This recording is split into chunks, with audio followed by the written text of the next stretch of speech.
שיר למעלות, אשא עיניי אל ההרים, מאין יבוא עזרי,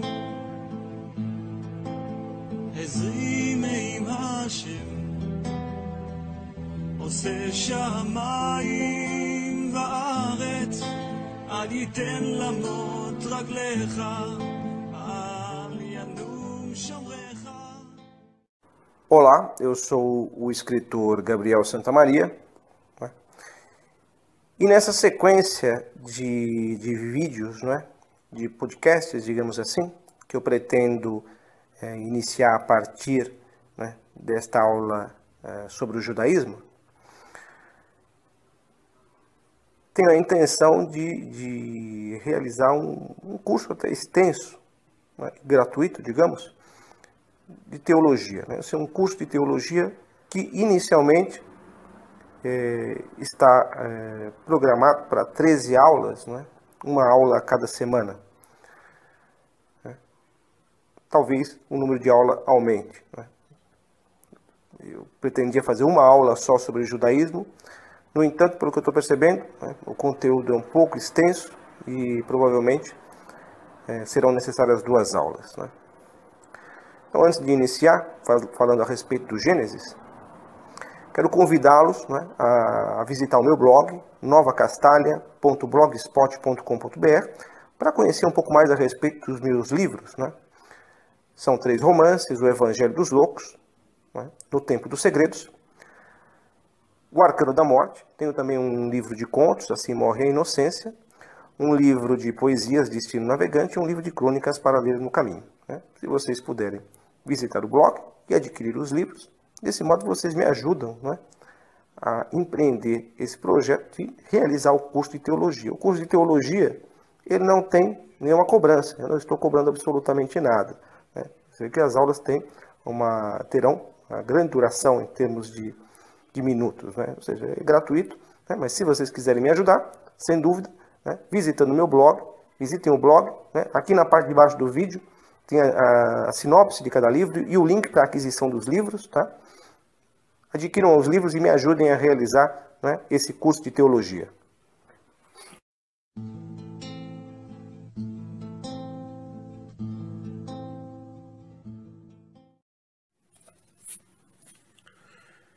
No princípio, Deus criou o céu e a terra. Ora, a terra estava vazia e vaga. As trevas cobriam o abismo, e um sopro de Deus agitava a superfície das águas. Deus disse: haja luz, e houve luz. Deus viu que a luz era boa, e Deus separou a luz e as trevas. Deus chamou a luz dia e as trevas noite. Houve uma tarde e uma manhã, primeiro dia. Deus disse: haja um firmamento no meio das águas, e que ele separe as águas das águas. E assim se fez. Deus fez o firmamento, que separou as águas que estão sobre o firmamento das águas que estão acima do firmamento. E Deus chamou ao firmamento céu. Houve uma tarde e uma manhã, segundo dia. Deus disse que as águas que estão sobre o céu se reúnam num só lugar, e que apareça o continente. E assim se fez. Deus chamou ao continente terra e a massa das águas mares. E Deus viu que isso era bom. Deus disse que a terra verdeje de verdura, ervas que deem semente e árvores frutíferas que deem sobre a terra, segundo sua espécie, frutos contendo sua semente, e assim se fez. A terra produziu verdura, ervas que dão semente segundo sua espécie, árvores que dão segundo sua espécie, frutos contendo sua semente, e Deus viu que isso era bom. Houve uma tarde e uma manhã, terceiro dia. Deus disse que haja luzeiros no firmamento do céu para separar o dia e a noite, que eles sirvam de sinais tanto para as festas quanto para os dias e os anos, que sejam luzeiros no firmamento do céu para iluminar a terra. E assim se fez. Deus fez os 2 luzeiros maiores, o grande luzeiro como o poder do dia, e o pequeno luzeiro como o poder da noite, e as estrelas. Deus os colocou no firmamento do céu para iluminar a terra, para comandar o dia e a noite, para separar a luz e as trevas, e Deus viu que isso era bom. Houve uma tarde e uma manhã, 4º dia. Deus disse: fervilhem as águas, um fervilhar de seres vivos, e que as aves voem acima da terra, sob o firmamento do céu, e assim se fez. Deus criou as grandes serpentes do mar e todos os seres vivos que rastejam e que fervilham nas águas segundo a sua espécie, e as aves aladas segundo sua espécie. E Deus viu que isso era bom. Deus os abençoou e disse: sede fecundos, multiplicai-vos, enchei a água dos mares, e que as aves se multipliquem sobre a terra. Houve uma tarde e uma manhã, 5º dia. Deus disse: que a terra produza seres vivos segundo sua espécie, animais domésticos, répteis e feras segundo sua espécie, e assim se fez. Deus fez as feras segundo sua espécie, os animais domésticos segundo sua espécie, e todos os répteis do solo segundo sua espécie, e Deus viu que isso era bom. Se há uma característica, né? Se há algo que caracteriza a visão judaica a respeito da criação, é que o judaísmo demonstra uma ótica positiva acerca do surgimento de todas as coisas. Né? Como foi aqui narrado no texto do Gênesis, Deus criou o céu e a terra, né? criou a luz, criou as águas, né? Criou as ervas, as árvores, né? As estrelas, né? Os animais, de um modo geral. Né? E tendo feito isso, viu que tudo era bom. Né? Daí se deduz naturalmente que a origem de todas as coisas é boa. Né? E que nada que seja bom pode produzir o que não é bom, ou nada do que não seja bom pode produzir o que é bom. O mal não produz o bem. Não é? Logo, né, necessariamente, Deus é bom. Né? Se aquilo que ele produz é bom, Deus é bom. O processo, né, de criação, como no decorrer do texto, né, nós vamos vendo, em 7 dias, é sempre de uma maneira tão ordenada, né, isso fica claro, né, que nos induz a deduzir que existe algo caracterizando toda a ação de Deus, e esse algo é justamente a harmonia. Né? Posso falar o termo harmonia, ou posso falar o termo ordem também. Né? Ou seja, tudo está ordenado, tudo está harmônico, tudo segue um plano, né? E um plano lógico. E o que está constituindo essa ordem é a inteligência de Deus. Né? Mas é claro que no contexto judaico, né, da tradição judaica, da teologia judaica, não se dá tanta importância ao termo inteligência, né, ao intelecto, ou propriamente à mente, né? Deus como mente criadora. Né? Esse é um termo mais propriamente grego, né? Da filosofia grega, que se une à teologia posteriormente, tanto na teologia judaica, a partir de Filon de Alexandria, como a partir da patrística e da escolástica, que são 2 períodos da teologia cristã. Aí já há um elemento da filosofia grega participando da teologia, mas dentro da tradição judaica propriamente, né, a inteligência de Deus, né, ainda mais aqui no texto do Gênesis, ela não fica explícita, né, mas ela está implícita. Né? É aí que está. Se deduz, ao ler o texto, que há uma ordem, né, uma harmonia. Isso está impresso, né? E que não existe, naturalmente, harmonia sem inteligência. Como eu falei, está subentendido. Mas o texto propriamente afirma que Deus cria através da fala, né? E não da inteligência. Deus diz, faça-se isto ou aquilo, e a coisa é criada. Né? No texto se diz, né, tal coisa se fez. Né?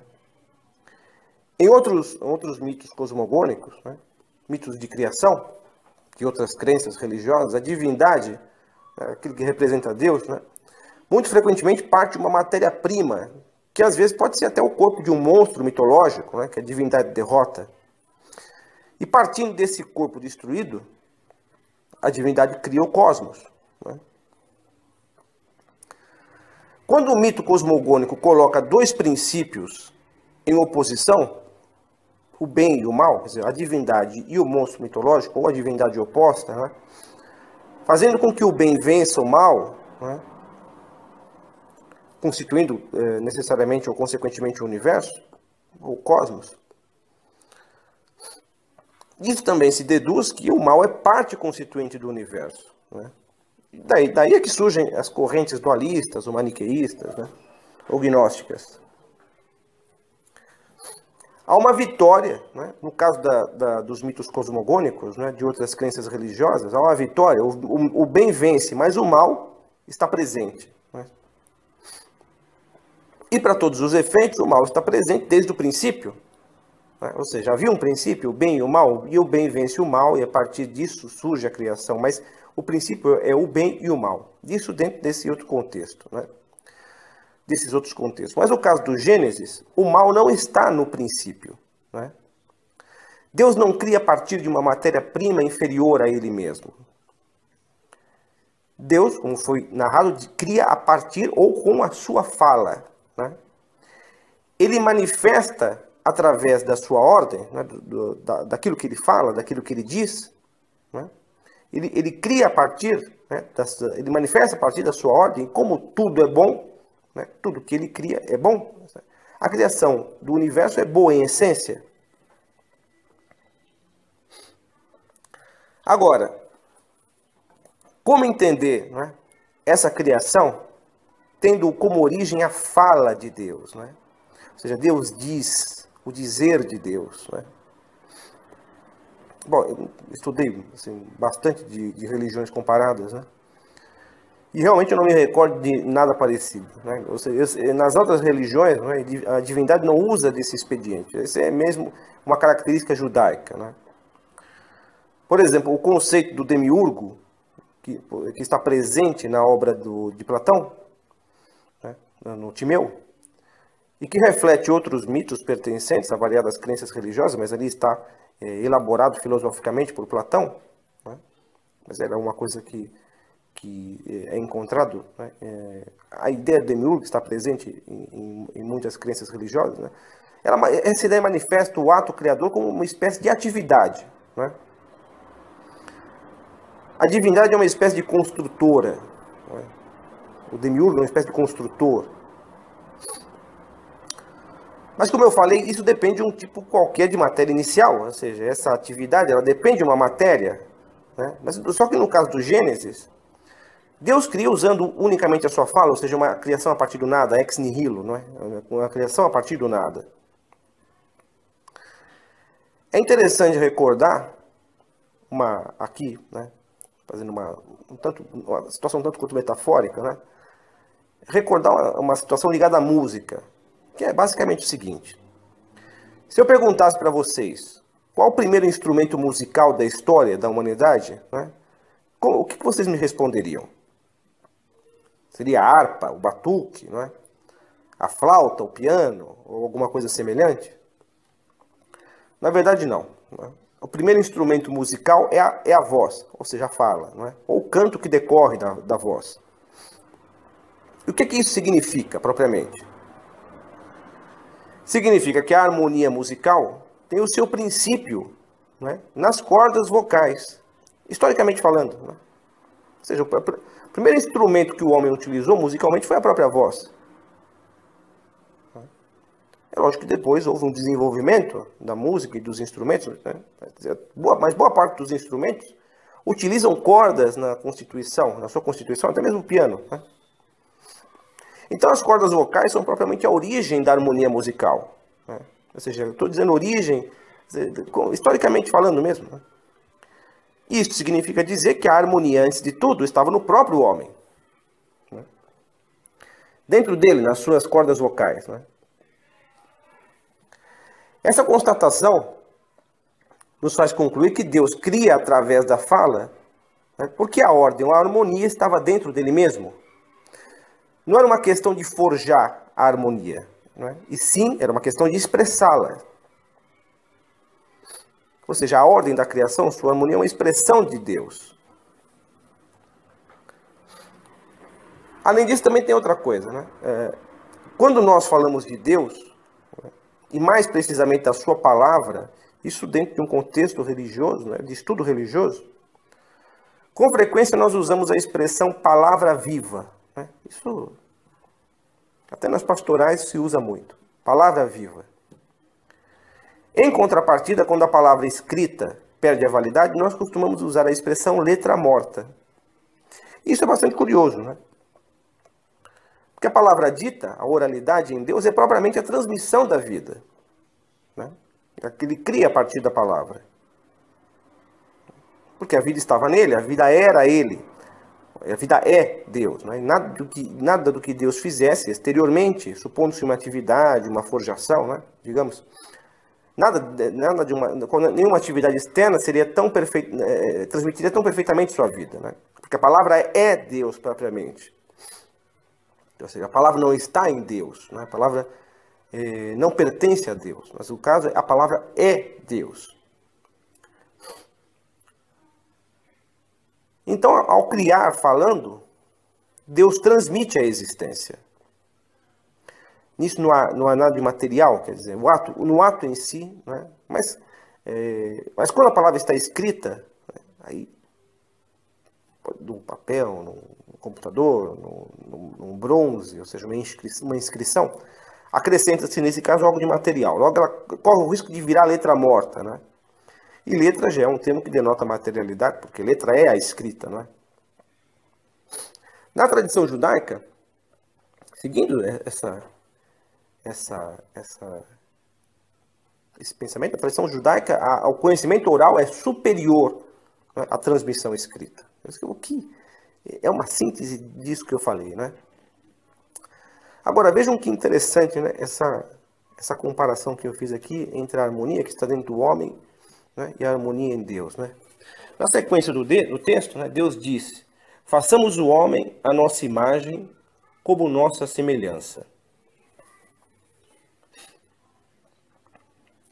Agora, como eu falei, se nós observarmos o que foi dito antes, ou seja, o fato de que a harmonia é algo intrínseco em Deus e se reflete no homem, né, nós percebemos como, de fato, essa semelhança divina é uma característica humana, né? Ou seja, embora Deus tenha criado tudo, os animais, inclusive, a imagem e semelhança, ele guarda especificamente para o ser humano.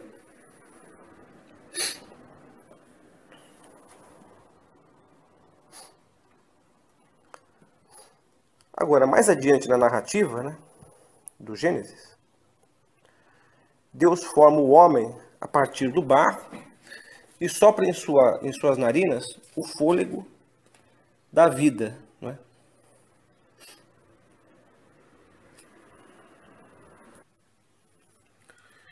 Então o Senhor Deus modelou o homem com a argila do solo, insuflou em suas narinas um hálito de vida e o homem se tornou um ser vivente. Esse é o texto, né? Ou seja, primeiramente, Deus, a primeira parte do texto, né, Deus criou o homem, mas aqui há uma segunda narrativa da criação do homem, né, e é interessante que no caso do ser humano, né, devemos notar que há uma passagem da criação pelo poder da palavra, pelo poder puro da palavra, para a criação em que já existe a participação da matéria na constituição do ser, né, no ato da criação. Isso é interessante. O homem é feito a partir do barro, né? E nele é inserido o sopro da vida. O que isso quer dizer propriamente, né?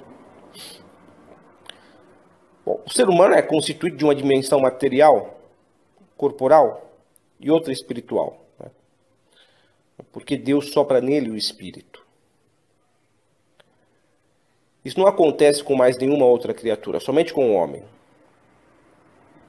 Sendo assim, aí se imprime a semelhança, né? Deus concede a Adão sua essência espiritual, né? Ou seja, há uma participação da matéria, uma parte do ser humano é material, a outra parte é espiritual. Não é? Também no que tange à criação da mulher, existe um elemento carnal, não é? Na criação de Eva, ela é constituída a partir da costela do marido, né? A costela de Adão. Ela parte do homem, né? É do mesmo gene, né?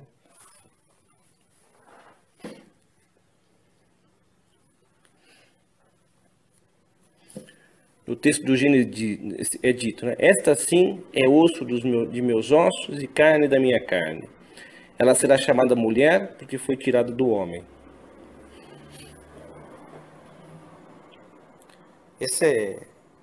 Isso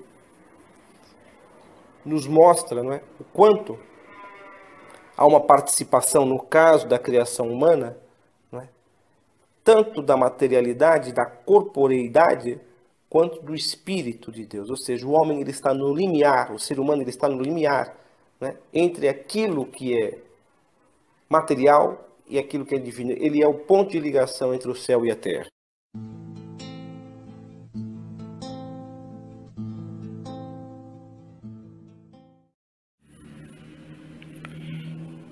E o Senhor Deus deu ao homem este mandamento: podes comer de todas as árvores do jardim, mas da árvore do conhecimento do bem e do mal não comerás, porque no dia em que dela comeres, terás que morrer. Embora no princípio não exista qualquer elemento mal, não é? Como eu já disse, isso dentro do contexto judaico, né? Daquilo que estamos estudando aqui, no Gênesis, né? Ou seja, tudo é bom, toda obra de Deus é boa, não significa que o antagonismo do mal não ocorra. Ele ocorre efetivamente, só que posteriormente. E aí vem personificado na figura da serpente. Em outro momento, né, não agora, em outro momento na Bíblia, há uma explicação a respeito, né, do significado da serpente. Né? Há uma narrativa de que Lúcifer, né, e alguns anjos se rebelaram contra Deus, motivados pela soberba. Né? E aí, a armada divina, comandada por São Miguel Arcanjo, expulsou Lúcifer e os anjos rebeldes do paraíso. Essa narrativa serviu de mote, né, para que o escritor inglês John Milton escrevesse O Paraíso Perdido, que é um clássico aí da literatura. Né? E a história do combate no céu, né, esse combate, dessa rebelião dos anjos e da vingança de Lúcifer, né, de Satã, que desvirtua o homem, o ser humano. Faz com que ele desobedeça a Deus. Mas aí alguém pode perguntar, bom, mas se a serpente já existia, né, e entrou no paraíso para provocar o pecado original, tal como foi aí narrado, né, tal como está narrado no Gênesis, então isso significa que o mal, né, ou a maldade, é um elemento existente no ato da criação. Na realidade, o Gênesis, o que está narrando é a criação do universo, a criação do cosmos. Né? Que não significa que não tivesse havido uma criação, né, de seres espirituais, de seres angélicos, antes da criação, né, do cosmos. Observem que eu fiz notar, né, a existência da matéria como algo necessário ao ato criador de Deus, né, na narrativa do Gênesis. Como eu expliquei, Deus não precisa de uma matéria-prima. Né? Tudo é criado a partir da ordem divina. Mas na narrativa do Gênesis, né, naquilo que se circunscreve a criação do cosmos, né, não exclui a possibilidade de um outro tipo de criação, essa de ordem espiritual, que a antecede. Se existe a serpente, né, isso significa que os anjos foram criados, inclusive os anjos caídos, né, antes do mundo físico ser criado. Ou seja, são criaturas de uma outra espécie. O demônio ou a serpente, na tradição judaica, não representa o oposto de Deus. Porque significaria dizer que, de certo modo, se equivalem, né? Se assim fosse, se fossem opostos. Né? Ou quase se equivalem. Seria quase como colocar na mesma categoria, ainda que em situações opostas. Né? De qualquer modo, percebe-se aqui que a narrativa da criação pelos hebreus purifica o conceito dos elementos dualistas, pelo menos como princípio. E aí me refiro às outras narrativas cosmogônicas, né, em que havia dois elementos, né, o bem e o mal. Mas no caso da narrativa bíblica, não há dois princípios. Só existe um, ele é Deus e ele é bom. Aí agora, porque existe o livre-arbítrio, né, a liberdade, né, por isso as criaturas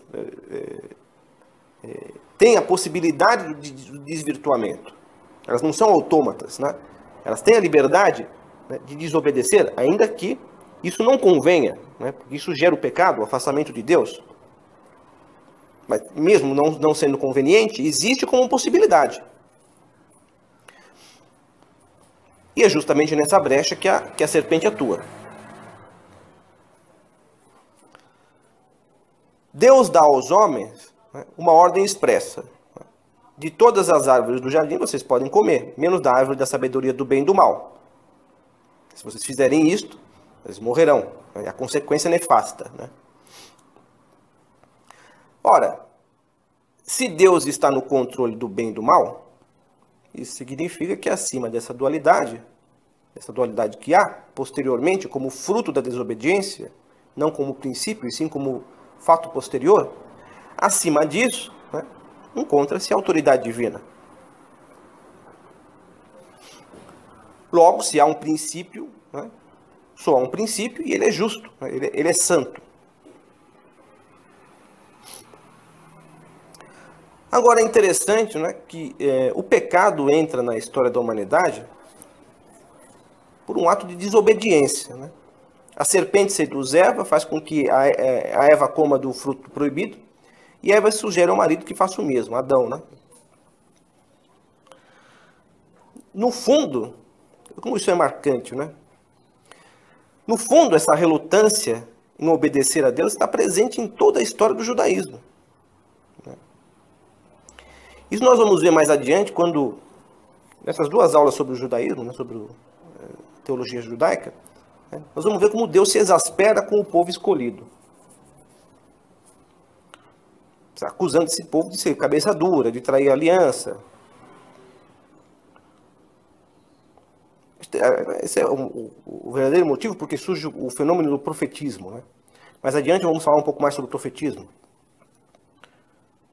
O profeta é aquele que conversa com Deus e tem a missão de corrigir os equívocos, né? Os equívocos do povo escolhido. Ainda que, mesmo que isso aí acabe atingindo as autoridades políticas. O profeta é a voz de Deus que busca corrigir a desobediência.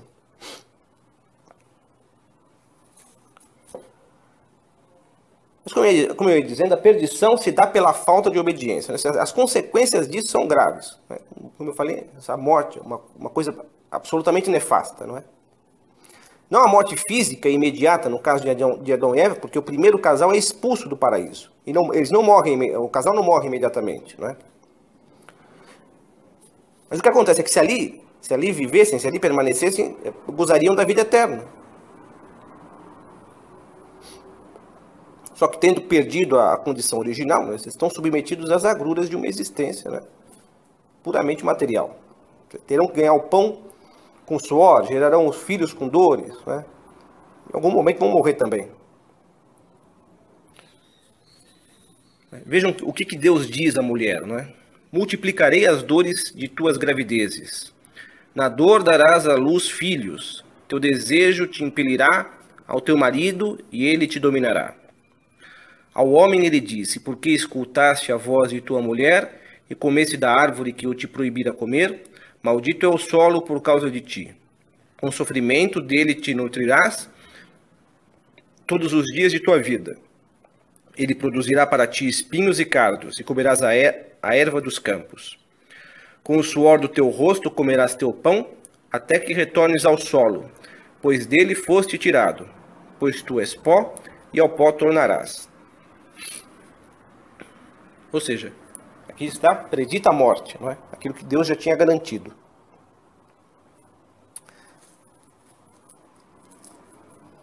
De tudo isso,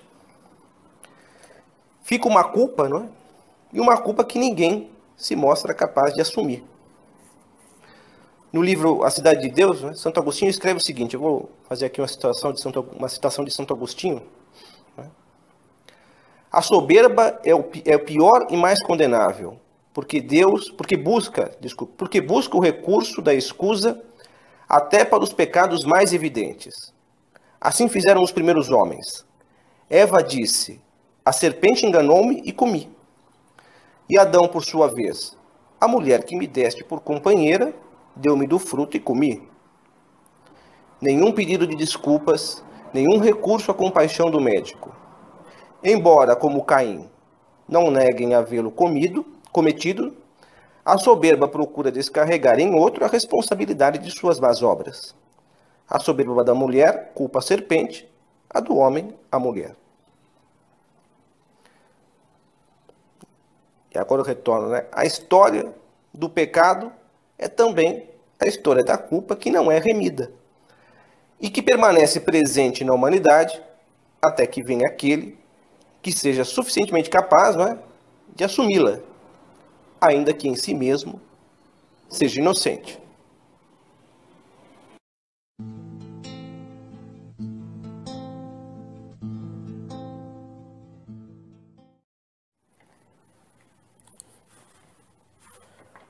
Quando abordamos a narrativa do Gênesis nos tempos atuais, alguns séculos depois da Revolução Científica, do advento da teoria da evolução, do racionalismo iluminista, sempre fica aquela questão, né? O texto deve ser entendido de um ponto de vista literal ou meramente simbólico? Deus criou o mundo em 7 dias, né, como está escrito na Bíblia, ou o cosmos foi o resultado de uma explosão, né, o Big Bang. Havia, por exemplo, um casal no início, um só casal, né, do qual decorreu toda a humanidade. E além disso, houve o pecado original ou tudo é uma mensagem transmitida através de uma linguagem simbólica? Para os judeus ortodoxos, tudo é literal, né? Para a Igreja Católica, a humanidade realmente descendeu, né, de Adão e Eva. Ou seja, houve um primeiro casal, houve uma desobediência, né, o pecado e a necessidade da remissão. Porque no caso do cristianismo, se não fosse assim, não se justificaria o sacrifício de Cristo, né? Se a criação aconteceu em 7 dias, ou se esses 7 dias representam um tempo maior, quer dizer, um dia pode, numa linguagem divina, um dia pode significar 1000 anos, né? Se foi uma coisa ou outra, a Igreja Católica admite até discutir, mas não se discute que houve um casal. Né? Também não se discute o pecado original e a necessidade da vinda do Filho de Deus.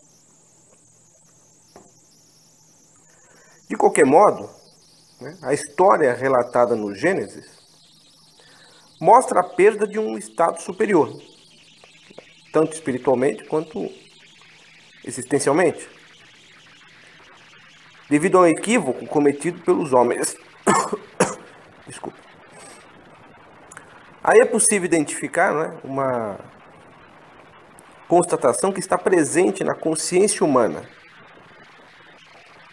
A vida nesse mundo é muitas vezes dolorosa, né? Então vem a pergunta, mas o que é que causou esse sofrimento? Por que sofremos? Bom, sofremos de início porque a vida é perecível, né? Ou seja, nós adoecemos, envelhecemos, morremos.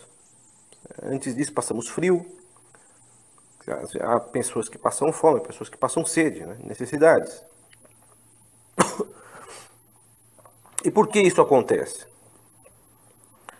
Por que os seres humanos passam necessidade, né? Por que nós não vivemos numa condição de eterna tranquilidade, fartura, harmonia? Essa dúvida suscita certamente uma gama de reflexões, né? E as reflexões e as narrativas, né, de criação, como é o caso dessa hebraica, buscam responder a essas reflexões. O homem é um ser que pretende entender as coisas. Enquanto suas dúvidas, né, não são devidamente respondidas, não descansa. Os relatos de criação, a exemplo do Gênesis, refletem a tentativa de explicar de onde vieram todas as coisas. O universo inteiro. Né? E por que motivo o homem, que está no centro da questão, por que motivo ele desaparece? Por que motivo ele morre, sofre? Né? Na verdade, todos os povos elaboraram, né, como já até venho dizendo, elaboraram mitos de criação. O relato do Gênesis pode ter muito de simbólico. Aliás, todos os relatos dessa natureza podem ter muito de simbólico, né, mas o símbolo é aquilo que representa algo. E o que ele representa é a realidade. Ou seja, existe uma realidade por trás do símbolo. Cada narrativa tem a sua forma própria, né, suas características peculiares, mas o universo teve um início, né? E é natural que, ao observar que existe uma ordem nesse universo, os povos tentem explicar, né, como é que é possível essa ordenação de todas as coisas. De onde isso surge, né? Do acaso? Pouco provável, né? Então, surge da ação benfazeja de um Deus, né, como afirma o texto hebraico.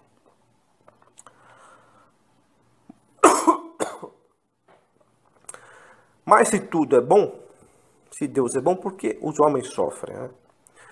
Porque o sofrimento humano, em muitos mitos de criação, está presente a ideia de que Deus se afastou do homem devido a um erro cometido pela própria criatura. Isso quebra a harmonia, a relação harmônica. Aliás, me lembro agora do mito de Pandora, né? Tendo aberto uma caixa proibida, estabelece o caos no universo. No caso do Gênesis, quando Adão e Eva comem o fruto proibido, a harmonia se quebra, né? E vem a morte, que é o caos. Se deparar com a morte, isso antes de tudo, né, na relação com os familiares, produz nos seres humanos a angústia, né, a necessidade de entender o que existe além disso e entender a própria situação. E para dar uma resposta, né, uma resposta a seu povo, é que os hebreus elaboraram a narrativa do Gênesis. Em parte também, isso não é só uma elaboração, em parte também refletindo algo que se chama de memória ancestral. Ou seja, os homens se recordam, ou se recordavam intimamente, não de modo preciso, mas tinham uma espécie de memória ancestral desse estado de harmonia, né, o tempo da inocência que foi perdido, né, e de como essa perda, né, a perda da situação privilegiada foi devido a uma atitude equivocada da própria criatura. Enfim, né, tendo dito isso, creio que é possível, né, ter uma visão mais clara do significado desse livro inicial da Bíblia, que é o Gênesis, né, um livro que é tão importante. Né, nós estamos analisando o judaísmo, importante, excessivamente importante para o judaísmo, embora seja também muito importante para o cristianismo.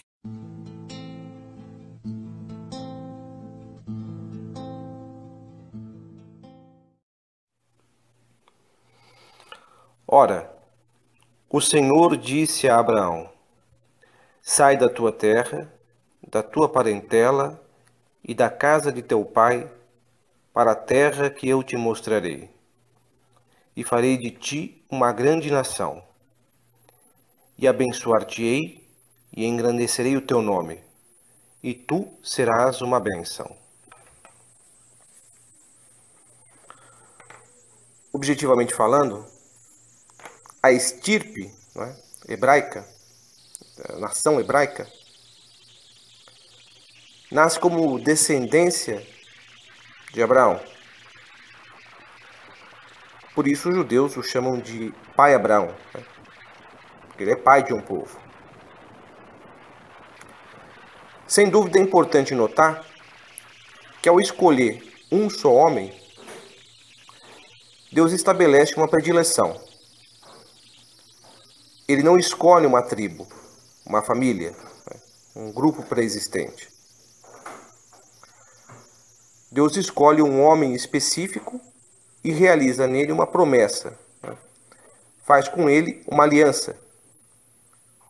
E praticamente começa do zero, né? Do um, né? De um indivíduo, digamos. Ou seja, aquele que seria o povo escolhido nasce a partir de um. Né? Nessa escolha de predileção, nota-se que Deus busca dirigir ele próprio o destino daquele povo. Ou seja, ele não adota um povo, ele cria, né, na realidade. E essa criação de um povo é algo tão exclusivo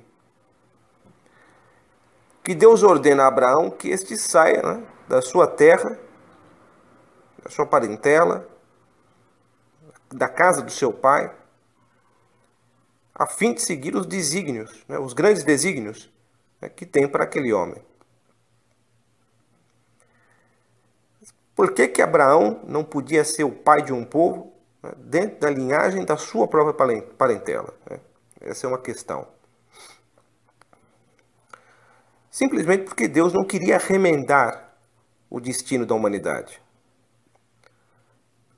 Deus queria uma nova criação. Né? E o povo hebreu representava uma nova criação. Né? A descendência de Abraão representava uma nova criação. Se ele tentasse constituir um povo a partir da parentela de Abraão, teria que lidar com todos os vícios e defeitos de uma gente, né, que estava muito provavelmente já acostumada com a idolatria.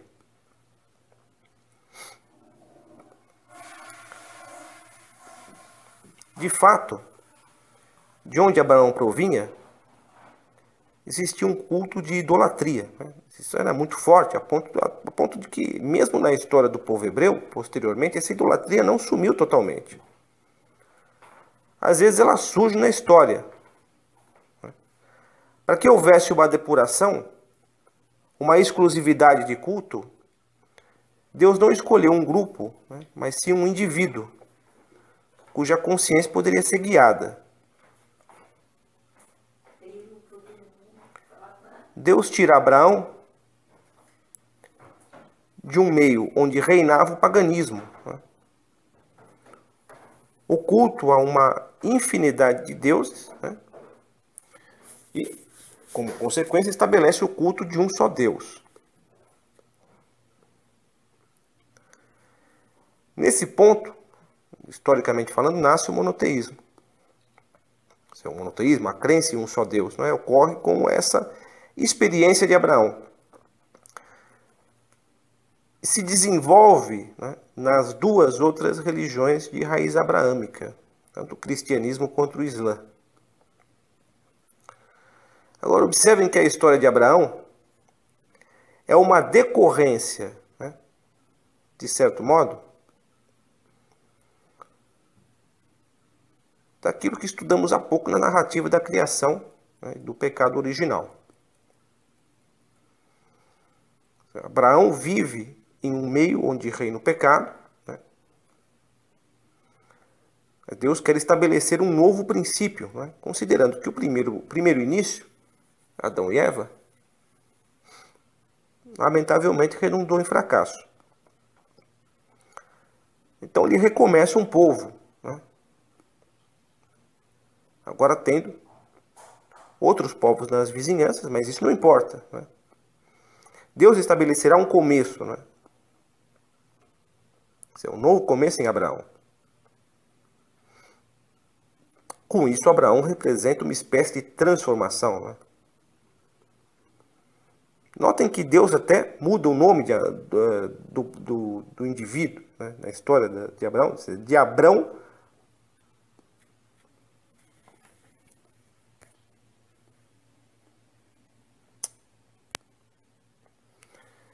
De Abrão para Abraão, né? Ou seja, algo se acrescenta. Quanto à esposa de Abraão, né, Sara, antes era Sarai e se torna Sara.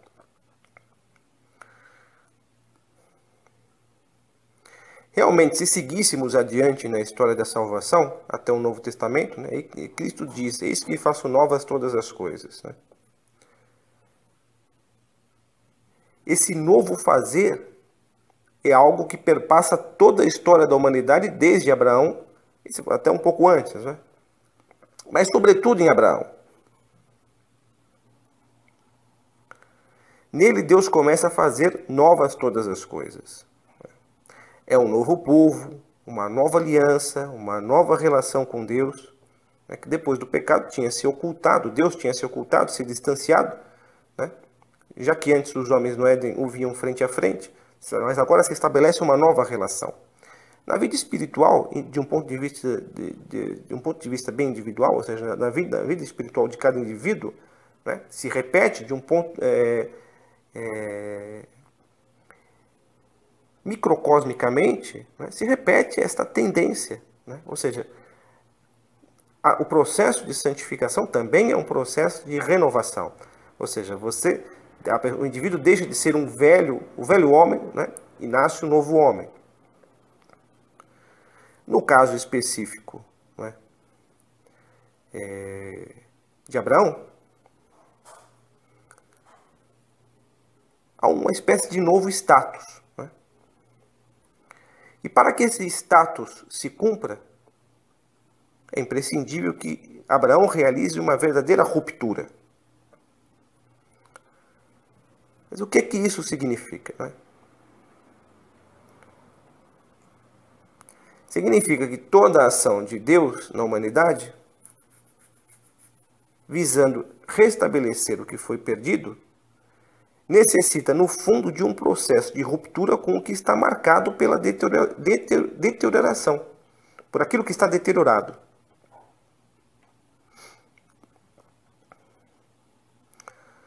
Pois bem, agora tentemos nos colocar um pouco no papel do próprio Abraão. Né? É um homem que conhece a sua gente, né? Que vive entre essa gente e muito provavelmente conhece os deuses da sua parentela. Suponho que tivesse as expectativas naturais daquelas pessoas que viviam entre os caldeus. Não é? Mas eis que Abraão é procurado pelo Senhor, né? Ouve a sua promessa e acredita. Ele acredita em algo que não está nos altares dos deuses pagãos. Ele acredita em uma promessa que não pode ser tocada fisicamente. A gente sabe o quanto a religião pagã tem de materialista, não é? Ela precisa de objetos, de sacrifícios de animais. Mas Abraão não tem nada disso na sua experiência. Ele tem somente a palavra daquele Deus que o procura. Isso representa um salto adiante na história da humanidade. Né? E aqui eu utilizo um termo do filósofo Eric Voegelin. Né? Ele costumava afirmar, né? Nos momentos históricos em que, através de um indivíduo, isto muito frequentemente, a humanidade dá um passo adiante. Pela primeira vez, alguém tem fé. Né? E a fé é acreditar naquilo que não se pode ver. Por acaso Abraão podia ver a descendência que Deus lhe prometia? Podia testemunhar com os olhos a terra prometida? Absolutamente não. Né? Mesmo assim, Abraão deixa a sua terra, a sua parentela, né, a fim de seguir os desígnios de um Deus que se afirmava único, que lhe prometia algo, sem que inicialmente lhe fornecesse qualquer prova material do cumprimento. Abraão só tinha a palavra de Deus, mais nada. E nisso ele acreditou.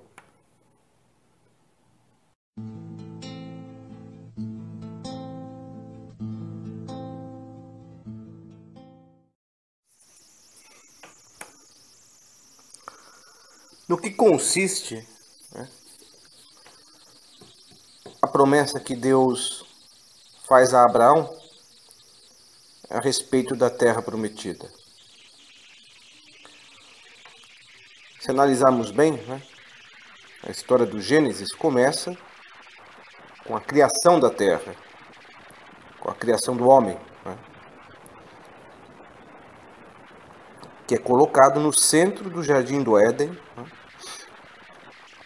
onde o primeiro casal viveria eternamente, se não houvesse o pecado. Mas como houve o pecado, o direito ao jardim paradisíaco é perdido. A raça humana perde, né, a morada eterna.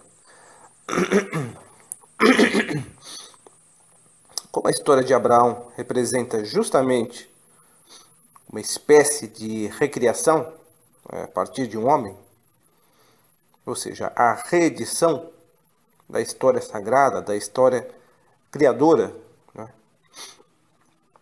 Também a Abraão cabe uma terra de características paradisíacas. A promessa de Deus é de que o homem escolhido será colocado em um território, né, de delícias. É isso que Deus promete, né, no fundo. Isso também mostra claramente que Deus está disposto ao perdão. Ele está disposto a redimir a humanidade, né, a despeito do pecado, a oferecer aquilo que foi perdido, novamente. Oferecer novamente o que foi perdido. Quer dizer, Deus quer que a humanidade seja purificada, e quando isso acontecer, receberá, né, os privilégios novamente.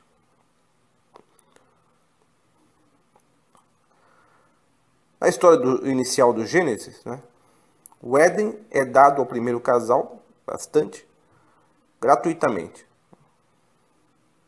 Você tem apenas que cuidar do jardim, né?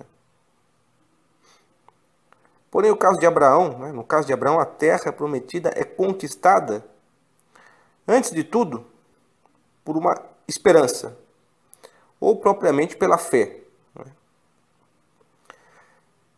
Deus garante a ele que oferecerá essa terra, né? Mas, objetivamente falando, quantas gerações foram necessárias até que o povo hebreu entrasse na terra prometida? Isso vai acontecer posteriormente no livro do Gênesis, no livro do Êxodo, desculpe. No tempo do Êxodo.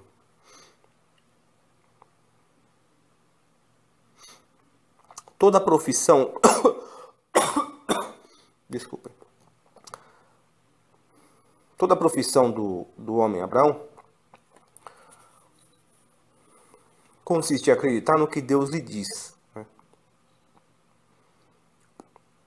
Como eu falei, sem qualquer prova material, sem qualquer garantia humana. Isso aí, no caso, é uma prova de fé, não é uma prova científica. Agora, no que tange a descendência de Abraão, né, ao filho que ele teria, a promessa também exige, né, um ato de profunda fé em Deus. Porque Deus não facilita as coisas para Abraão. Ou seja, passam-se 100 anos até que o filho de Abraão e Sara nasça, Isaque. Sabem lá vocês, o que significa abandonar a sua terra, né, seus parentes, suas tradições culturais, a fim de seguir a vontade de um Deus que aparentemente se tarda em cumprir a promessa? Vocês têm ideia do que isso significa? No fundo, se trata de uma atitude corajosa de Abraão, também piedosa.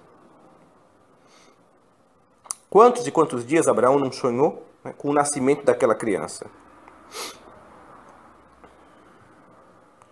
Não somente porque ela representava a descendência, sobretudo porque significava a justificativa da própria existência de Abraão. Se aquilo não se cumprisse, isso mostraria que Abraão esteve errado. Acreditou no engodo. Foi enganado. Deus o chamou, ele abandonou tudo e aquilo que ele esperava não se deu. Então seria como se ele representasse, no caso, a criança, o filho. Seria como se representasse o selo definitivo da missão de Abraão. O fato que confirmava o seu acerto. Agora, considerem que, quando Isaac nasceu, Abraão já tinha 100 anos.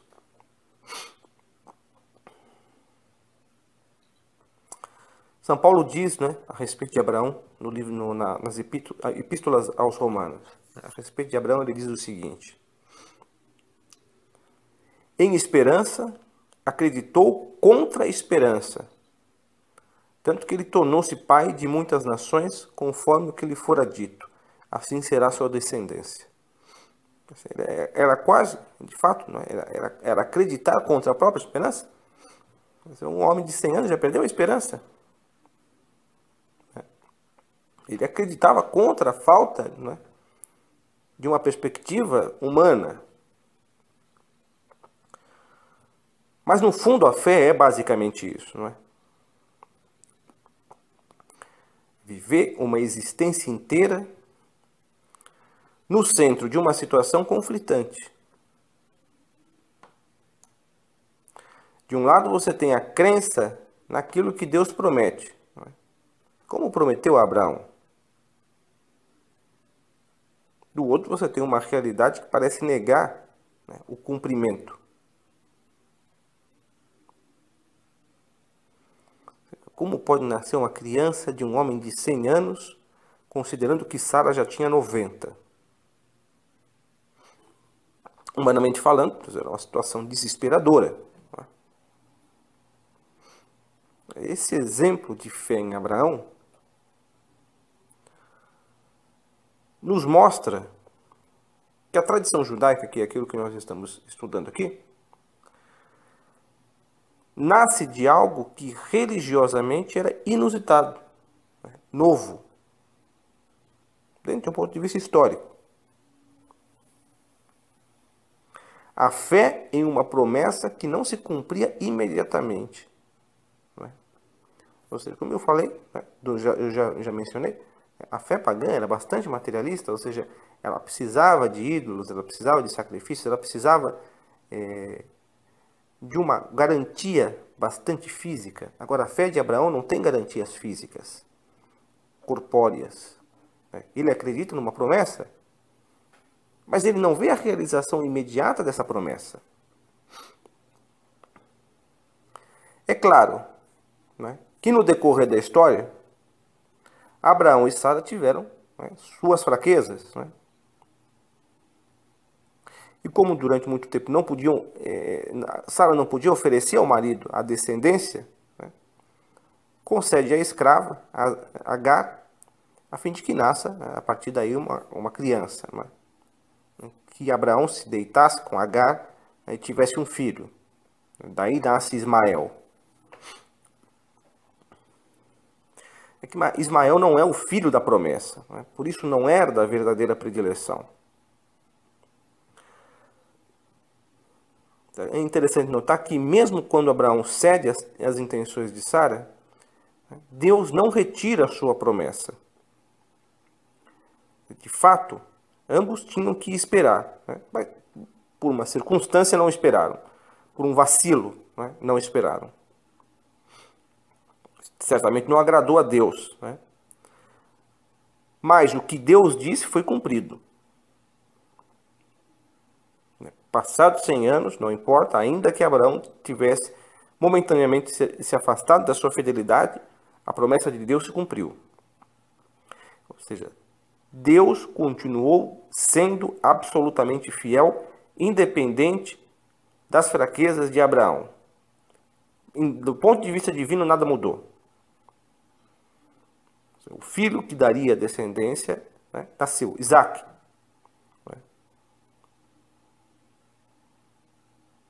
Mas, até que isso acontecesse, Abraão teve que ter fé e esperar durante 100 anos.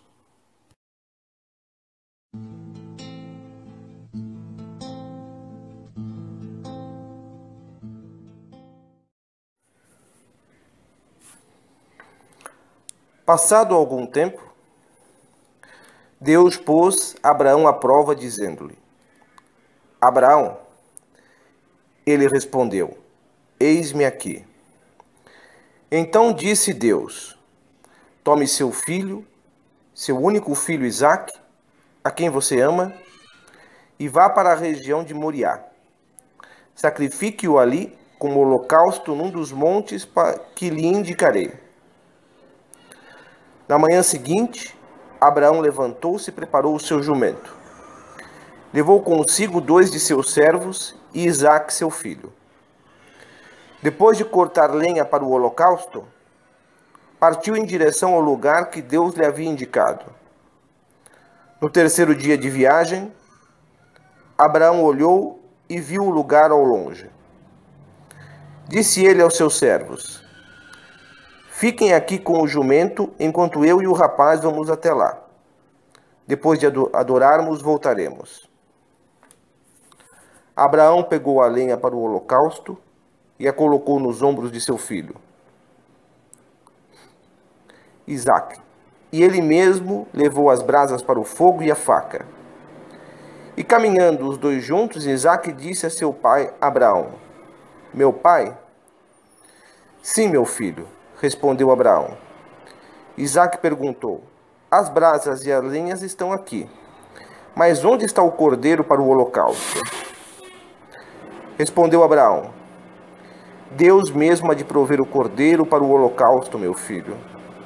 E os dois continuaram a caminhar juntos.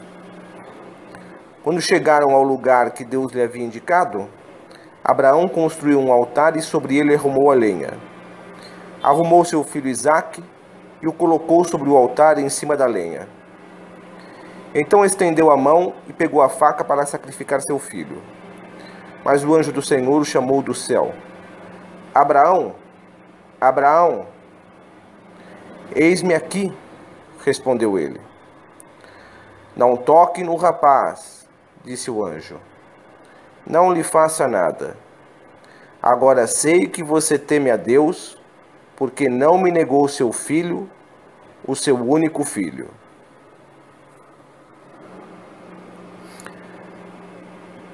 Às vezes, que é um trecho do Gênesis, em que narra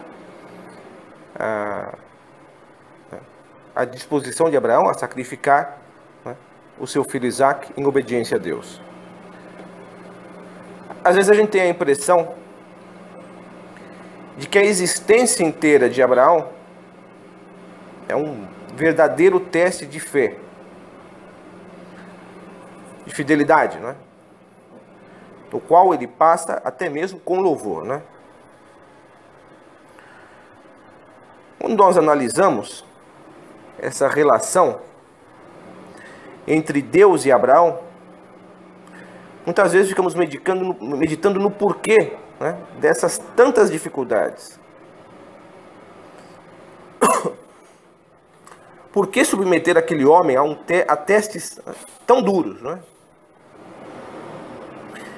Ele não se dispôs, afinal, ele não se dispôs a deixar sua terra, a sua parentela, sua cultura, a fim de obedecer a Deus, e seguir o chamado de Deus. Ele não teve essa disposição. Então por que fazê-lo esperar por 100 anos até que sua descendência nascesse de Sara? Por que tudo isso, Porque as coisas para Abraão não são mais simples. Se a gente for ver, aquele ali era um predileto de Deus, não é? Então, nesse caso, por que tratá-lo com tanta dureza? Isso parece muito complexo, né? Aí finalmente nasce Isaac, né? O seu filho tão aguardado, o filho da promessa. E Deus manda que Abraão o sacrifique. Depois, né, de todo o teste de paciência de 100 anos. Parece como aquilo parecia como fosse jogar água no choco do sujeito, né? Tanto esforço, né? Tanta espera. E quando Abraão vê a esperança realizada, eis que é obrigado a sacrificar.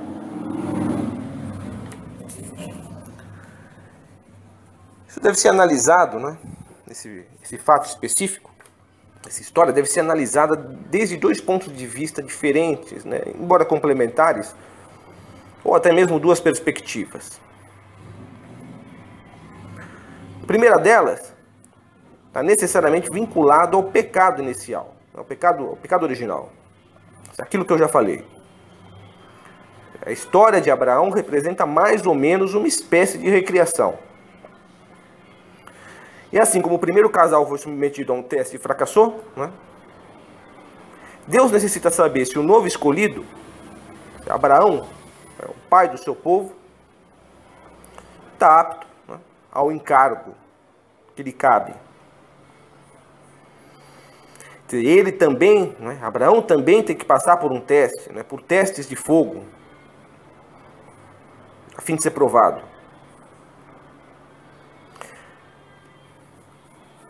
Se isso não acontecesse, ficaria aquela impressão de que Abraão foi poupado, né? E nós, no fundo, nunca saberíamos se ele é digno da escolha. Seria como proteger o homem, né? Mantê-lo dentro de uma redoma. Mas ocorre para Deus, isso não é, né, o adequado. Ele precisa saber se aquele indivíduo é fiel, como ele próprio, o Deus, né, é fiel. Ou seja, Abraão precisa ser testado. Ele precisa passar por um longo período de experiência. Afinal, a sua missão, né, é grandiosa. E se ele não fosse digno, né, não mereceria suficientemente essa missão. Onde o primeiro casal falhou, na obediência, em questão de obediência, Abraão não pode falhar. Porque senão isso representaria um novo fracasso. Aliás, agora, saltando, né, da primeira para a segunda perspectiva, a gente percebe que tudo parece que se resume a uma questão de obediência. Porque o sacrifício, ou a disposição ao sacrifício de Isaac, necessariamente nos remete ao sacrifício de Jesus Cristo, o Filho do Altíssimo.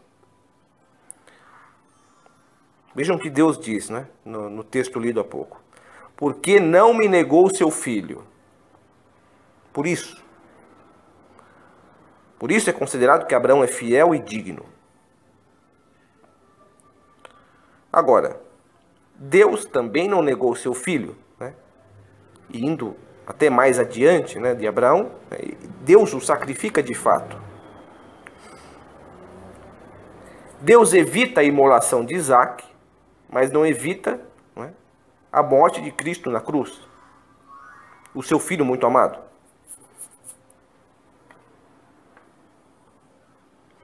Se nós voltássemos um pouco os olhos para os estudos de religiões comparadas, né, ou seja, a comparação com outras religiões, nós descobriríamos que na maior parte das crenças religiosas, o homem é chamado para repetir em si mesmo os atos dos deuses, né? Por isso os rituais de ano novo, de colheita, de sacrifício, etc., buscam uma representação da história divina. Então, os homens assumem o papel dos deuses nos rituais. Trata-se de uma imitação divina. Isso faz com que os indivíduos estreitem novamente a sua relação com a divindade. Quer dizer, une-se o laço entre o sagrado e o profano, ou entre o profano e o sagrado. De certo modo, a história do sacrifício de Isaac é uma imitação antecipada da história divina. Deus sacrifica o seu filho e quer saber antecipadamente se o seu escolhido, né, Abraão, está disposto a sacrificar o seu filho também. Se estiver, isso significa que os laços ou aliança entre eles mantêm-se firmes. Há fidelidade. Caso contrário, Abraão estaria à parte da aliança, estaria apartado. Mas como ele aceita cumprir a ordem de Deus, né, e se dispõe a sacrificar o seu filho, ele passa, em primeiro lugar, no teste da obediência, não é? Coisa que o primeiro casal não fez. E, em segundo lugar, ele faz a imitação de Deus. Desse modo, né, Abraão se mostra, de fato, o pai de um povo, né, e mais do que isto, né, digno de ser o pai de um povo escolhido por Deus.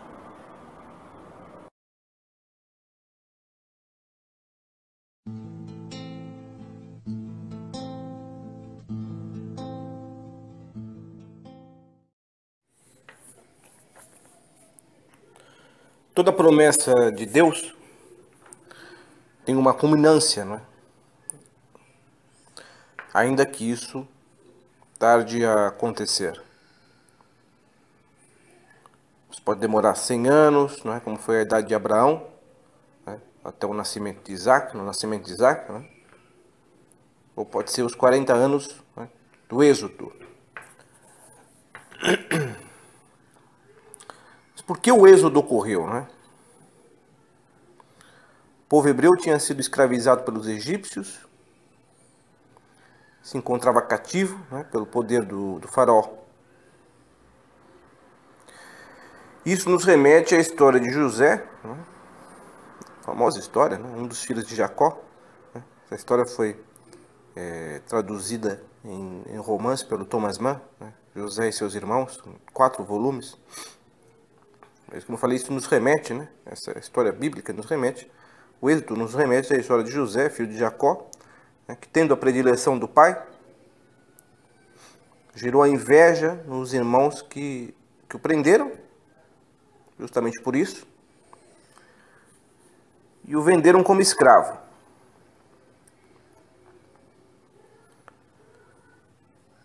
José acabou indo parar no Egito, né? Como era um homem de talento, sobretudo de talentos espirituais, conseguiu decifrar alguns sonhos que o faraó tinha tido a respeito de vacas magras e gordas, né? Que para José significavam anos de fartura e anos de carestia. Essa interpretação dos sonhos do faraó fez com que o Egito conseguisse se livrar, né, de uma possível situação de penúria. Como pagamento por esse favor, né, o faraó não apenas libertou José da escravidão, né, mas o transformou em administrador das terras egípcias. Ou seja, José se tornou um homem importante. Né. Desse modo, ele próprio, num ato de misericórdia, perdoou posteriormente seus próprios irmãos, né, pelo fato de o terem vendido como escravo, e acolheu no Egito, né, o povo de seu pai, que estava também, naquele momento, passando por necessidades. Mas, passado muito tempo, aquele faraó morreu, José também morreu, e os hebreus continuaram no Egito. Outro faraó surgiu, né, e decidiu que aquele povo deveria ser escravizado. Daí os hebreus que antes gozavam de consideração passaram a viver debaixo do chicote. Né? Vejam que grande transformação.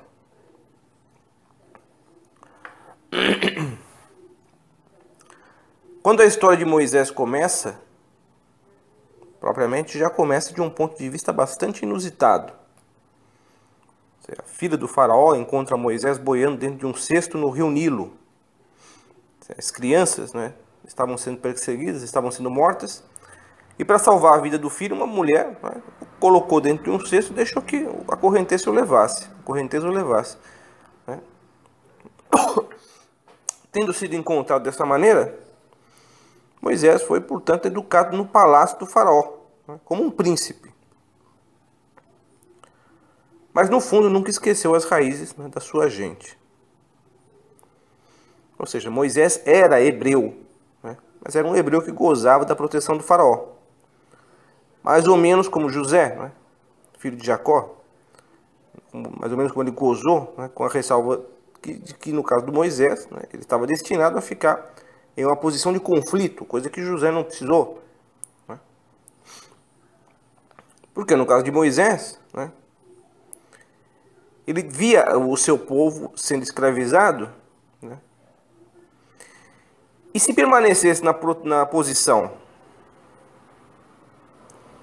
de um protegido do palácio, isso soaria como se ele fosse, né, uma espécie de traidor da sua gente. Né, traidor da sua gente. Agora, a sorte de Moisés começa a mudar, né, quando ele testemunha um dos hebreus sendo maltratado pelo guarda do faraó e vai lá e mata o sujeito, né, mata o guarda do faraó. Consequentemente, ele se torna um assassino, né, se mostra necessário que ele fuja dali, né, com isso perdendo a sua condição de protegido.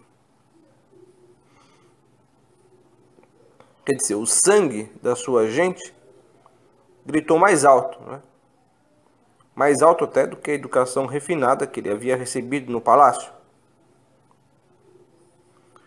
E Moisés, que já era um hebreu de nascimento, assumiu publicamente a sua escolha como situação existencial. Agora, a situação do povo hebreu na escravidão é uma espécie de metáfora, né, da situação humana escravizada pelo pecado. O povo hebreu sempre representa a situação do próprio homem, ou seja, representa a história da salvação. E essa história tem um momento em que o homem cai em pecado, se escraviza pelo pecado. Mas Deus quer libertar o homem, né? Assim como quis libertar o seu povo do Egito. Naturalmente, né, o faraó não tem a intenção de ceder com tanta facilidade. E daí é que entra Moisés, não é? Como um enviado de Deus, como um escolhido. E aí começa então aquele conhecido cabo de guerra, né, entre os desígnios de Deus e os caprichos ou a teimosia do faraó. Moisés pede que Israel seja libertada, né, mas o representante supremo do Egito não tem a intenção de fazer isso. É interessante notar que a vontade de Deus, embora seja soberana, encontra uma resistência humana. É necessário que ocorram punições graves, não é? As pragas do Egito, as 10 pragas. Tudo para que a vontade do faraó se renda. É a velha questão da obediência, né? Nesse caso. Voltando aqui, né? De um lado está Moisés, que se coloca a favor do cumprimento da vontade de Deus. E do outro está o faraó, que aceita somente a sua própria vontade.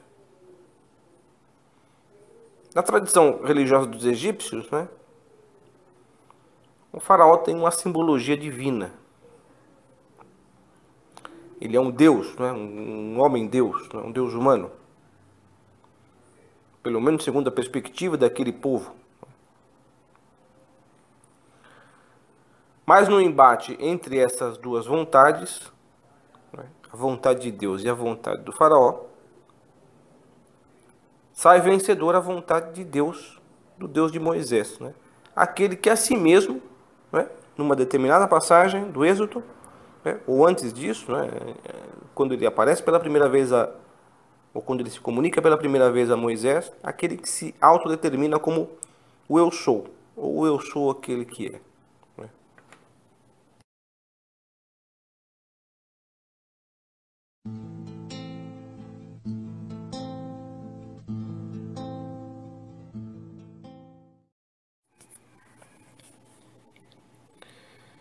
Moisés apacentava o rebanho de Jetro, seu sogro, sacerdote de Madiã.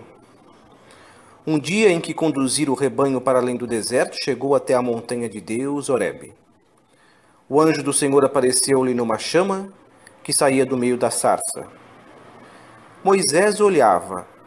A sarça ardia, mas não se consumia. Vou me aproximar, disse ele consigo, para contemplar esse extraordinário espetáculo e saber por que a sarça não se consome. Vendo o Senhor que ele se aproximou para ver, chamou-o do meio da sarça. Moisés, Moisés. Eis-me aqui, respondeu ele. E Deus, não te aproximes daqui. Tira as sandálias dos teus pés, porque o lugar em que te encontras é uma terra santa. Eu sou, ajuntou ele, o Deus de teu pai, o Deus de Abraão, o Deus de Isaque, o Deus de Jacó. Moisés escondeu o rosto e não ousava olhar para Deus. O Senhor disse, eu vi a aflição de meu povo que está no Egito, e ouvi os seus clamores por causa de seus opressores. Sim, eu conheço os seus sofrimentos, e desci para livrá-lo da mão dos egípcios e para fazê-lo subir do Egito para uma terra fértil e espaçosa, uma terra que mana leite e mel, lá onde habitam os cananeus, os heteus, os amorreus, os ferezeus, os heveus e os jebuseus. Agora eis que os clamores dos israelitas chegaram até mim, e vi a opressão que lhes fazem os egípcios. Vai, eu te envio ao faraó para tirar do Egito os israelitas, meu povo. Moisés disse a Deus, quem sou eu para ir ter com o faraó e tirar do Egito os israelitas? Eu estarei contigo, respondeu Deus. E eis aqui um sinal de que sou eu que te envio.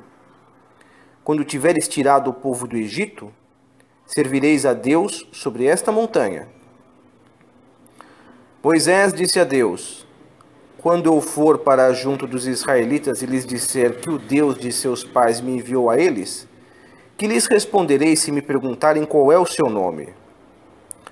Deus respondeu, eu sou aquele que sou.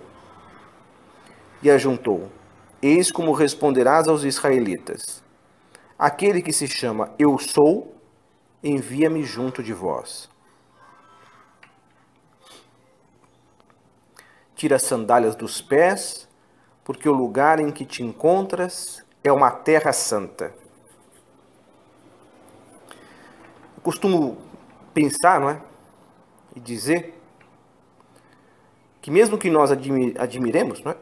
A literatura francesa, Balzac, Flaubert, Victor Hugo,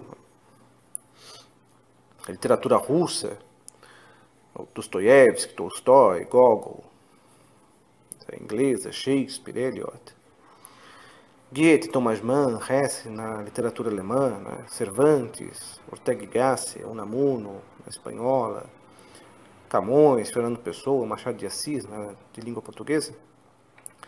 Na verdade, o maior portento, né, literário já empreendido é o hebreu. Está em língua hebraica. Sem dúvida nenhuma é a Bíblia. Não existe nenhum outro livro mais belo do que esse. A bem da verdade, não existe qualquer outro livro religioso que se compare. Uma sentença como essa, né? Tira as sandálias dos teus pés, porque o lugar em que te encontras é uma terra santa.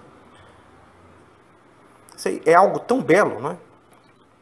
Tão formoso, que alguém bem poderia, né, utilizar isso como uma epígrafe. Epígrafe da sua própria existência, né? A justificativa da sua própria existência.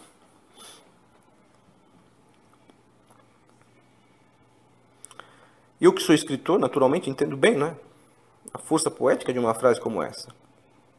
É cheia de significados. Além da veracidade dos fatos, né, indiscutível, né, a Bíblia é de um acabamento literário incrível. Quando eu leio isso aí, né, uma frase como essa, eu consigo entender, captar, né, a intensidade contida nessa brevíssima ordem. Né. Tira as sandálias. Deus poderia ter dito, toma cuidado, previna-se. Mas diz, tira as sandálias. Significa, não conspurque esse ambiente com o que não é de origem divina. Né? Sandálias são criações humanas, né? São manufaturadas. Né? Não merecem pisar o solo sagrado. Se você tiver que entrar em um solo sagrado como Moisés, vá descalço. Porque o que tocará o solo é aquilo que Deus criou. O próprio homem, a sola dos pés, o humano, fruto do divino. Tudo que não for isso, propriamente, deve ser apartado daquele local sagrado.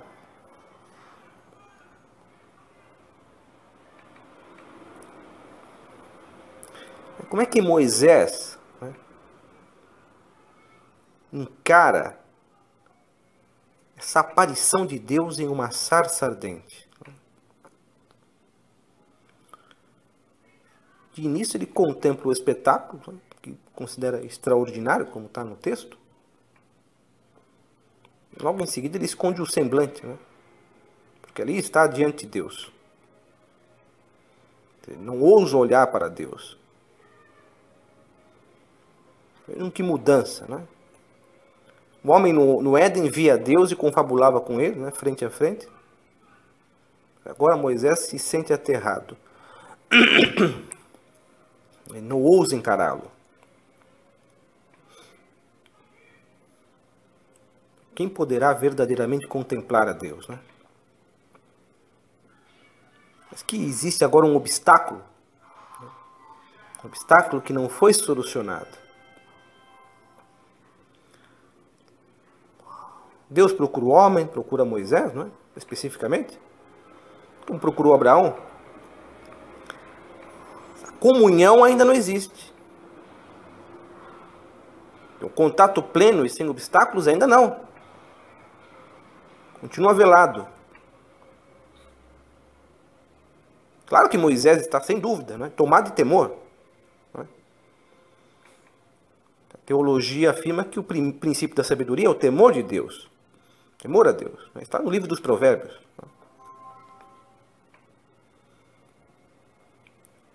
Então Moisés, sabendo-se inferior, sabendo-se um reles mortal, esconde o rosto. Quando Deus o convoca para uma missão, não era qualquer missão, tratava-se de libertar o povo escolhido, escravizado. Quando Deus faz isso, Moisés responde: quem sou eu? Diante de Deus, Moisés não sabe nem sequer quem ele é. Ele mesmo pergunta: quem sou eu? Além da própria ignorância que a frase, né, representa, também existe uma confissão da insignificância, né, daquele homem específico diante de uma missão.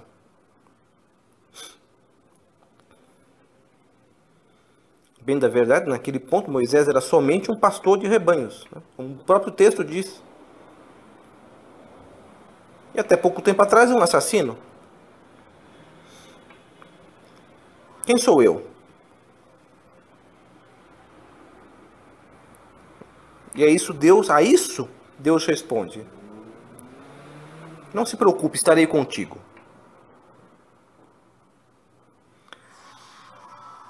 Observem que Deus não diz: Moisés, você é meu filho, Moisés. Você é o homem escolhido, Moisés. Você é justo. Você é isso, você é aquilo. Ele não define Moisés. Deus apenas diz: estarei contigo. O que isso significa nesse contexto específico? Significa que a garantia existencial do homem é Deus. O que você é o fato de que Deus está contigo. Deus está com você, isso é o que você é. Mais adiante, Deus define a si mesmo: eu sou aquele que sou. Mas Moisés o que é? Ele que pergunta: quem sou eu? Se Deus é eu sou aquele que sou, Moisés é o Deus está comigo. Quem é você? Deus está comigo? Isto é o que eu sou. De fato, se analisarmos o que Deus responde, eu sou aquele que sou, isso significa dizer que Deus é a razão da sua própria existência. Nada define Deus senão Ele mesmo. Se Deus é o incriado, aquele que não tem começo nem fim, é o eterno, então só Ele mesmo pode ser a justificativa da sua existência. Mas o que justifica o homem, Moisés ou qualquer outro? É o próprio? O próprio homem se justifica? Só que acontece que o homem não engendra a si mesmo. Ele não é eterno, não tem começo nem fim. Ou melhor, tem começo e tem fim. Quem não tem começo nem fim é Deus. O homem tem começo e tem fim.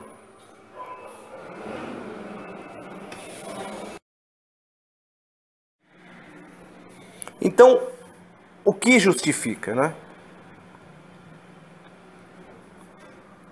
Naturalmente, o fato de que Deus está com ele.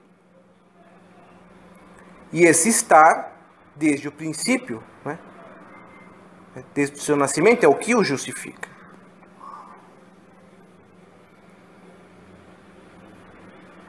Dessa maneira, não é?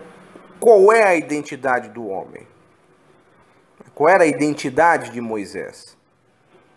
Moisés é aquele que é? Não. Moisés é o Deus está comigo. E qual é a minha identidade? Eu sou, né? Eu não sou aquele que sou, eu sou o Deus está comigo. Eu sou o fato de que Deus está comigo. Simplesmente porque se ele não estivesse, eu não seria.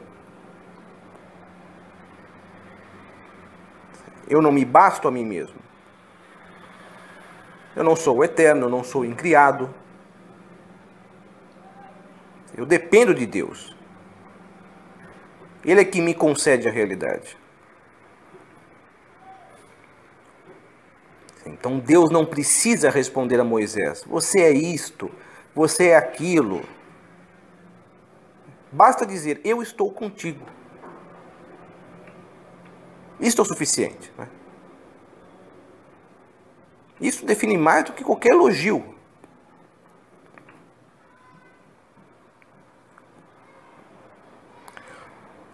No livro Introdução ao Cristianismo, o teólogo Joseph Ratzinger, Papa Bento XVI, escreveu uma citação aqui.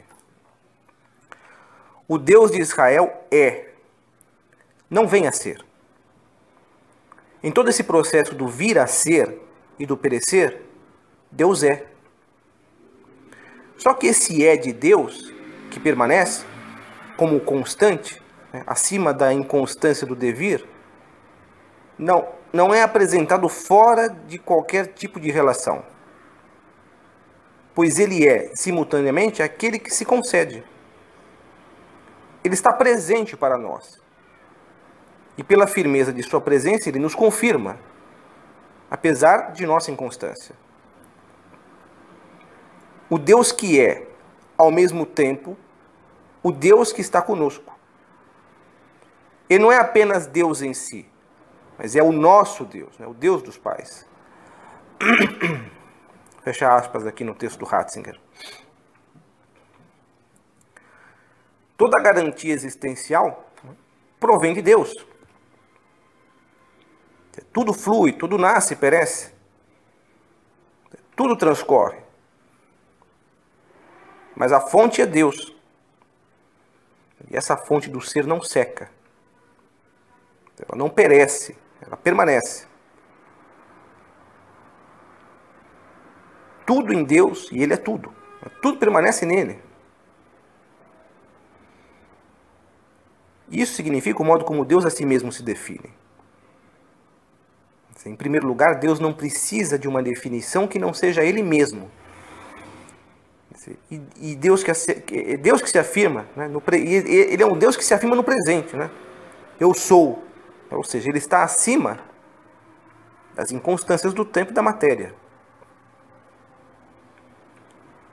Nada de material é sempre. Ou seja, tudo que é material, nada das coisas materiais permanece. Nada se afirma a si mesmo como eu sou.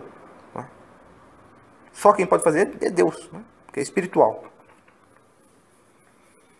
Faz uns anos, eu escrevi uma poesia chamada Fonte, vou ler aqui, está até no meu blog, novacastalha.blogspot.com.br, mas eu vou ler aqui, e faz um pouco referência a esse texto. No fim, tudo sucumbe, e se não tudo, ao menos essa marcha em despedida do sol. Esse ocultar-se na descida, recobrindo de sombra o dia desnudo. Toda beleza impura é consumida, sobre o chão a ramagem de veludo, dentro do cesto o fruto bem carnudo. Definhar-se, eis a cláusula da vida. Subsiste tão somente a eterna fonte, e é dela que provém a consistência das coisas, o arcabouço da existência. Se um círculo se fecha neste mundo, a Gênese suscita no horizonte outro círculo ainda mais fecundo.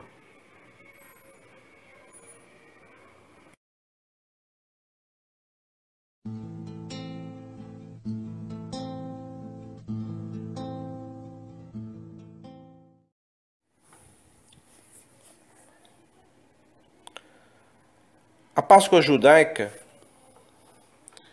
que é a raiz, da tradição da Páscoa cristã, é a festa em que se comemora justamente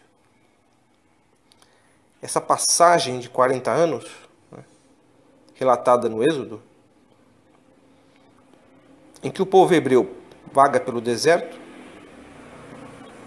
depois de ter saído do Egito, até a entrada em Canaã, a terra prometida.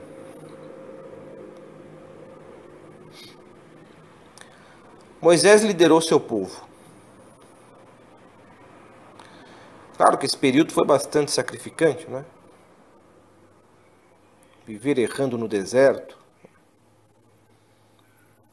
rodeado de animais peçonhentos, às vezes com fome, às vezes com sede. Deus fornece alimento miraculosamente com manás e codornizes.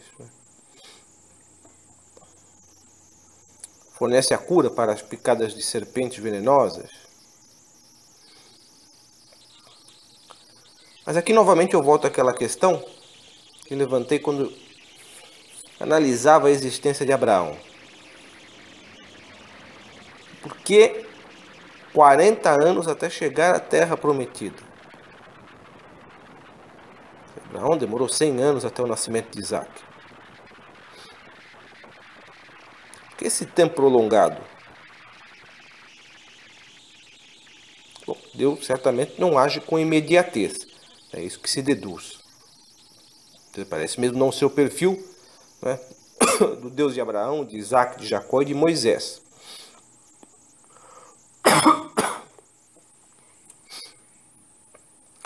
Quando os hebreus saíram da escravidão, traziam consigo, depois de um longo tempo vivendo imersos em uma cultura pagã, inúmeras crenças daquele meio. Isso aí fica provado, né, no momento em que as pessoas do grupo decidem adorar um bezerro de ouro, em vez de render culto ao Senhor. Logo, era necessário um período de purgação, né, de purificação. Os 40 anos no deserto servem perfeitamente como forma de purificação.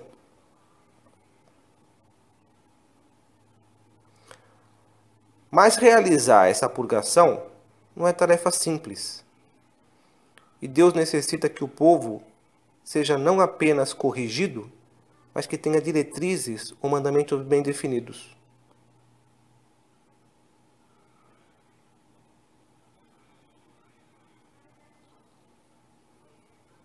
O primeiro casal no Éden, né, teve uma só proibição: não comer da árvore da sabedoria do bem e do mal. E nisso aí tropeçaram. No caso do povo escolhido, os descendentes de Abraão, né, esse povo, para esse povo um mandamento não é mais o suficiente. Deus amplia. Agora são 10. Moisés vai até o Monte Horebe, né, e Deus lhe entrega as tábuas da aliança. Com Moisés, Deus faz uma aliança. Uma aliança que o povo precisa honrar. E quais são esses 10 mandamentos? Né? A saber, né, eu vou fazer aqui a leitura novamente, né, agora do Êxodo. Então Deus pronunciou estas palavras: Eu sou o Senhor teu Deus, que te faz sair do Egito, da casa da servidão. Não terás outros deuses diante de minha face.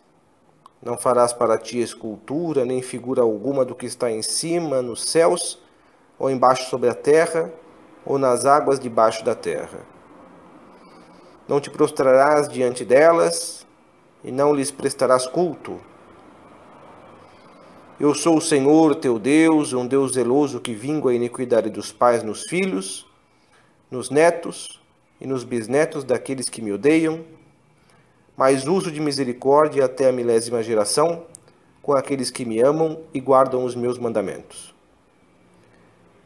Não pronunciarás o nome de Javé, teu Deus, em prova de falsidade, porque o Senhor não deixa impune aquele que pronuncia o seu nome em favor do erro. Lembra-te de santificar o dia de sábado. Trabalharás durante 6 dias e farás toda a tua obra. Mas no 7º dia, que é um repouso em honra do Senhor, teu Deus, não farás trabalho algum, nem tu, nem teu filho, nem tua filha, nem teu servo, nem tua serva, nem teu animal, nem o estrangeiro que está dentro dos teus muros. Porque em 6 dias o Senhor fez o céu, a terra, o mar e tudo o que contém, e repousou no 7º dia. E por isso o Senhor abençoou o dia de sábado e o consagrou. Honra teu pai e tua mãe, para que teus dias se prolonguem sobre a terra que te dá o Senhor teu Deus. Não matarás, não cometerás adultério, não furtarás, Não levantarás falso testemunho contra teu próximo. Não cobiçarás a casa do teu próximo. Não cobiçarás a mulher do teu próximo, nem seu escravo, nem sua escrava, nem seu boi, nem seu jumento, nem nada do que lhe pertence.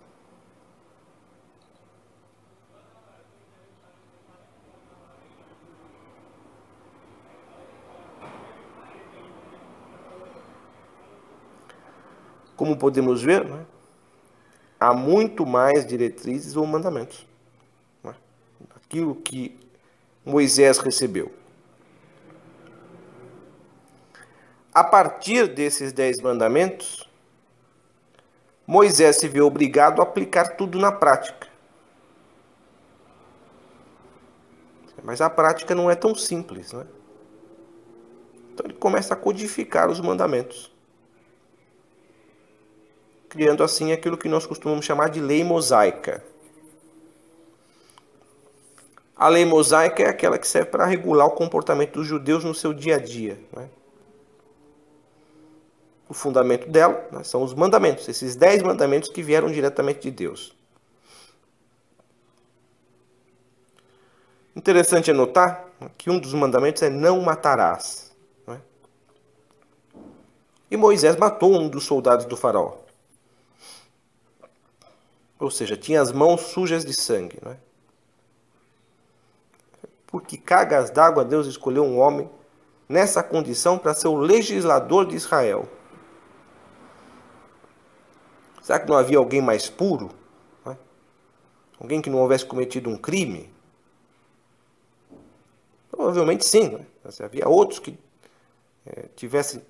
não tivessem cometido esse ato. Porém, o fato é que Deus escolheu Moisés. Provavelmente, né, assim estava claro, né, assim se fazia claro que os mandamentos não provinham do homem, né, mas sim de Deus. Ele era o autor, Deus, né, ele é o autor. Além disso, essa situação nos faz meditar, né? Por pior que seja o indivíduo, não importa o crime que tenha cometido, ainda pode ser um instrumento de Deus.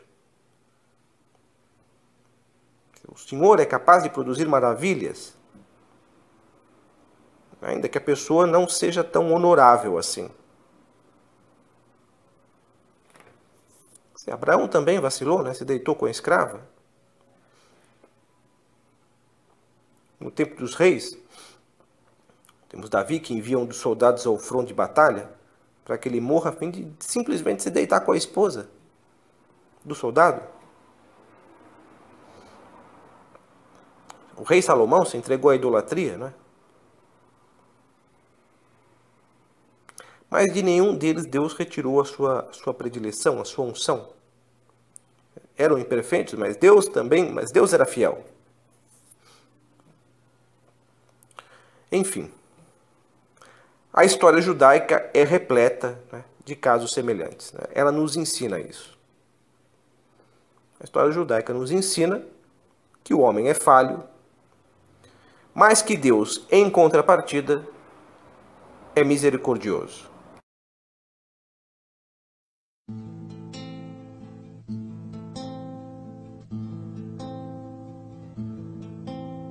שיר למעלות,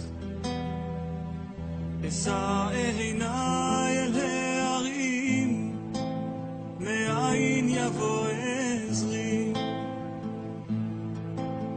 עזרי מעם השם, עושה שמיים וארץ, אל ייתן למות רגליך, אל ינום שומרך. הנה לא ינום ולא ישן שומר ישראל, השם שומרך, השם צילך, על יד ימינך. יומם השמש לא יככה וירח בלילה, השם ישמורך מכל רע, ישמור את נפשך, השם ישמור צאתך ובואך מעתה ועד עולם. שיר למעלות, אשא עיניי אל ההרים, מאין יבוא עזרי, עזרי מעם השם, עושה שמיים וארץ, אל ייתן למות רגליך, אל ינום שומרך. הנה לא ינום ולא יישן שומר ישראל, השם שומרך, השם צילך, על יד ימינך. יומם השמש לא יככה וירח בלילה, השם ישמורך מכל רע, ישמור את נפשך, השם ישמור צאתך ובואך מעתה ועד עולם.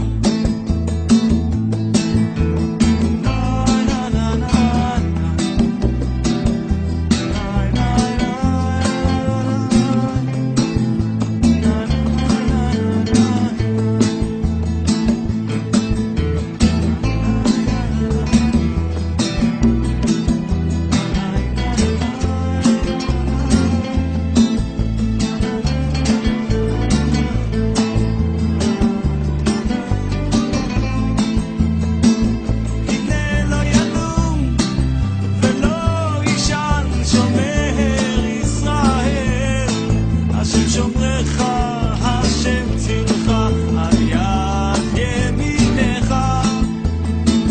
יומם השמש לא יככה וירח בלילה, השם ישמורך מכל רע, ישמור את נפשך, השם ישמור צאתך